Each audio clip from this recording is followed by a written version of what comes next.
I have some report cards to hand out. Let's start off with that offense. Okay, so here's my grades. Here's my evaluations. We can disagree, agree. We'll talk about them. Starting off quarterback, F. I cannot look at that performance and think anything more than an F performance. Fourth quarter may have saved it, but not quite for me. Running backs, I gave them a C+. Wide receivers, a D. Tight end, D. Offensive line, C-, which might actually be a bit of an overachievement for some, might be too low for you. We'll talk about it. Let's move on to defense before we break it down. Defensive line, I'm going to give them a B+. I just was a little disappointed. We didn't really see much of a pass rush throughout the game, albeit they did a great job shutting down the Ohio State running game. Linebackers, A, LaFell, Anthony Hill. I think it was actually a good thing we didn't hear Hill's name much of the game because I didn't hear Max Clare's name a whole bunch during the broadcast as well. Defensive backs, B, I think they overachieved. They did allow a busted coverage late. I mean, you allow them 14 points, right? That's pretty great. A, for special teams, even though I didn't want to see much of them, I did not want to see them as much as I did. And coaching, C-. So Dennis, your thoughts on my grades? Was I too hard? Should I have graded on a curve? What do you think? Yeah, first of all, I'm glad you weren't my professor at UT, or I might not be here right now. I would have been F work across the board. Can't give, let's see, Archie gave an F. I can't give him an F. I would give him an F for that first half, but I'm a holistic guy. I see the entire picture, and he showed a few things. One, that he can go into halftime with Sark, and they can figure some things out, and he can come out and look a lot better. The entire offense responded, I thought. So, yeah, I can't agree with that. Now, yeah, he's doing some D work, and he'd probably be the first to tell you, but it wasn't a true fail. And also, I'm a big picture guy, and I don't think you can fail the kid that almost helped to get him back, not only to tie that game up, but also in the big picture to show you some things that he did learn. So, you gave the running backs a C? C+. C+, and the O-line, a C-. I couldn't disagree with you more. That was one thing that I didn't think we would see. That we did. This young line or inexperienced line, we'll say, when you send 4 of your 5 starters to the NFL, and then so many questions were on them. And what I saw from them, you talk about responding. They came out in that first drive of the second half and just ran it right at Ohio State. It almost seemed like Sark was taking the ball out of Arch's hands to let him just at least get some confidence going. And they ran it right out. Texas ran it for about 4.5 a carry. Absolutely. Ran it for 170 yards. Fantastic. CJ back after just a brutal knee injury and a couple different places, and to see him I think he got like 15 touches across the board. So, no. Let me break it down. Let me explain. Let me put it out there. Prof. So, talking running backs. I agree with you. They started off hot. That first drive gained some big chunk runs here, and then they went MIA for 2 quarters. Essentially, the back half of the first quarter, the second quarter, they were non-factors. They were getting stuffed. Ohio State managed to shut them down. Coming out at halftime, that's when we saw the turnaround. That's why they finished with the average they did. I just can't give you an A performance when you disappear for a quarter in a 4-quarter game. Oh, I'm not giving them an A either, but I'm not giving them a C-. I think they were the bright spot, but we didn't see a big explosive run either. We didn't see things that I would elevate them up a tier to that A, that B tier. It's not the best day I've seen from Trey Wisner. It's not the best day I've seen from C.J. Baxter. Wisner ran for 80 yards against an Ohio State defense in the shoe on week 1. And see, this is the thing that I think a lot of fans were missing when they were expecting VY in his prime out of Arch in this game. It is hard to go into the shoe against the reigning national champs in your first ever road start. No rushing touchdowns. No one punched it in. I'm just saying. That's why I got to give them the grade I gave them. Should we talk the offensive line? I liked what I saw out of him. I liked the push. Obviously, like a lot of people are going to be fixated on that 4th and 1 because it was ugly. You're like, oh, come on. Even Sark, in hindsight, everybody's got 20/20. He's like, he said right after the game, he's like, the idea was catch them off guard. Let's not let them sub in their bigs against our bigs. And that actually makes logical sense to me. It's like, here we have this inexperienced O-line. Let's not them load the box with their jumbos and now try to run it straight, especially given the recent history of the red zone problems. I don't mind the idea. It wasn't executed. Well, here's my thing on the C- for the offensive line. I agree with you. They did overachieve. I was expecting much worse. I was expecting a lot of pressure in pass protection. Run blocking, they were great. And that's why I think they elevated to at least a C grade for me. The problem is I judge you on those big moments. You mentioned the 4th and 1 at the goal line, the fact that they got no push on that quarterback sneak. Even go back to the one they actually converted on their first drive, too. Yeah. No push. It was barely eked it over. And like by 1 inch, if Arch doesn't get over, then we're talking about Ohio State immediately gets the ball on the 30-yard line. No, so gutsy by Sark in that respect. That was scary. But that's 2 quarterback sneaks without any push, any forward push there. That's troubling, right? And then, of course, just the absolute whiff on the last offensive play of the game.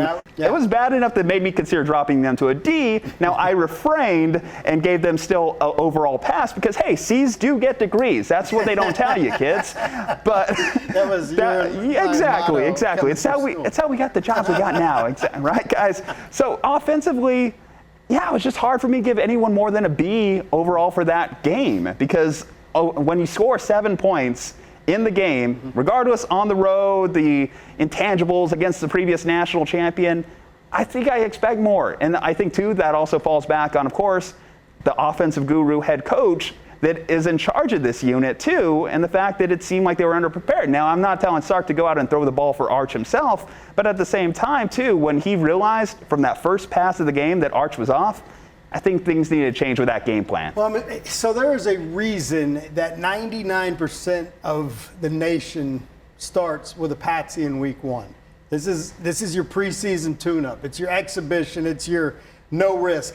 Mac Brown, early in his career, suffered a horrible loss to NC State right here. There were 3 blocked punts. I think it led to like 16 points. It was crazy. And turnovers. Texas outplayed them because they were the much better team, yet they lose at home in the opener. And I didn't look at all of the openers through it, but then it's like, no, we're not doing that again. We're going to have our practice game, work out these kinks, work on our communication, and then we'll go up to the big house, or then we'll go to the shoe, or then we'll go to Tuscaloosa. There's a reason for that, and like on that missed assignment at the end, those are some things. It's like it's sometimes tough to communicate in that kind of environment with the stakes as high as they were. Stadium pulse tuning up, Sure. Okay, so the big one, right? The headliner, right? The F grade for Arch Manning, right? I agree with you. The 4th quarter turned around. Almost maybe consider elevating the grade a little bit myself, right? Man. They were one possession game. But my problem here is even though they were in that position, Arch still cost them in that moment. And again, this is not me bailing on Arch. This is not me selling all my stock on Arch. This is just pointing out that on that final drive, that gimme pass to Wingo still weighs heavy on my mind when I'm evaluating his whole day. When he's sidearming a ball that doesn't need to be sidearmed, and we talked about the mechanical issues before we started hitting the record button on this one. The fact that his feet were off, his alignment was off. I was also concerned he wasn't aggressive enough early on in the game, too. I felt like he was turning down things that normally he would just air it out on, and maybe he was too aggressive in other spots, too, when we're talking about Ryan Wingo and blanketed in double coverage, has Matthews all over him, and those are some of the issues for me. It's a combination that I have to say he didn't pass the test for me. No, and his mechanics were off, and we haven't really seen that from him, and so it almost felt to me that the moment got a little big for him, and that it amped him up out of his. Every coach just wants, it's like, you don't have, I think Sark even said those words before this game to everybody on the team. Don't do anything. We're not expecting you to do anything that you're not. To just be yourself, because what you guys are, a hell of a team. Yeah. I almost thought he was playing outside of himself in that, like, it just wasn't. That's not, the mechanics were bad. The accuracy was downright horrible. He'd be the first to tell you. I mean, even running, he didn't look sharp. No, I'll tell you, he was trying to round that corner a little bit too hard, and that left him exposed more to injury, too. Like, I remember one of the guys just blowing him up across the sidelines. I think that was kind of on him, too, how he decided to take that route to run. The beauty of it is,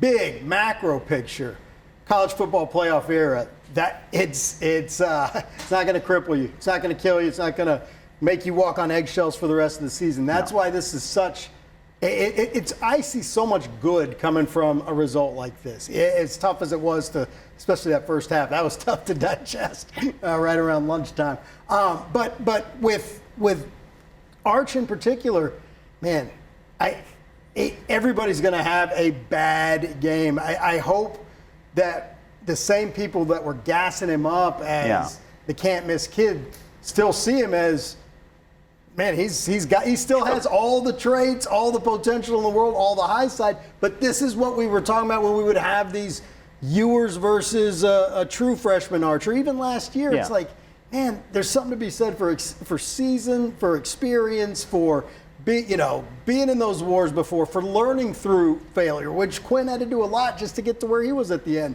So it's not going to be perfect right out of the gate. No, for sure. I mean, hey, even the all-time greats have F performances, right? Well, if you told me like Super Bowl Patrick Mahomes last year, I might give him an F. You just teed me up.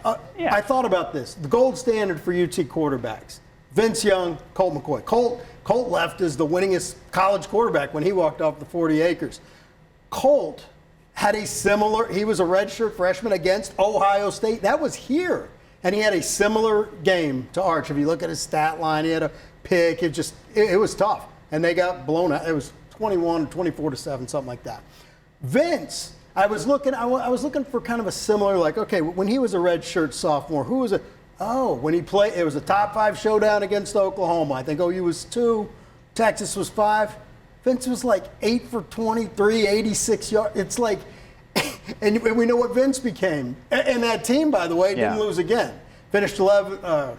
They only had one loss. That loss, they go beat Michigan, and that springboards them to the Natty the next year. So, I hope nobody's on the ledge out there that already had Arch penciled in for easy Heisman and Texas penciled in for easy Natty.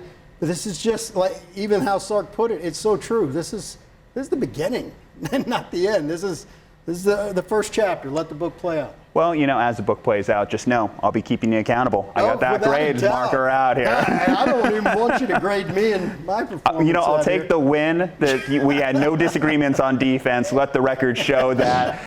For the day ones, the diehards, the first timers, the old timers. It's not just stats and wins and losses.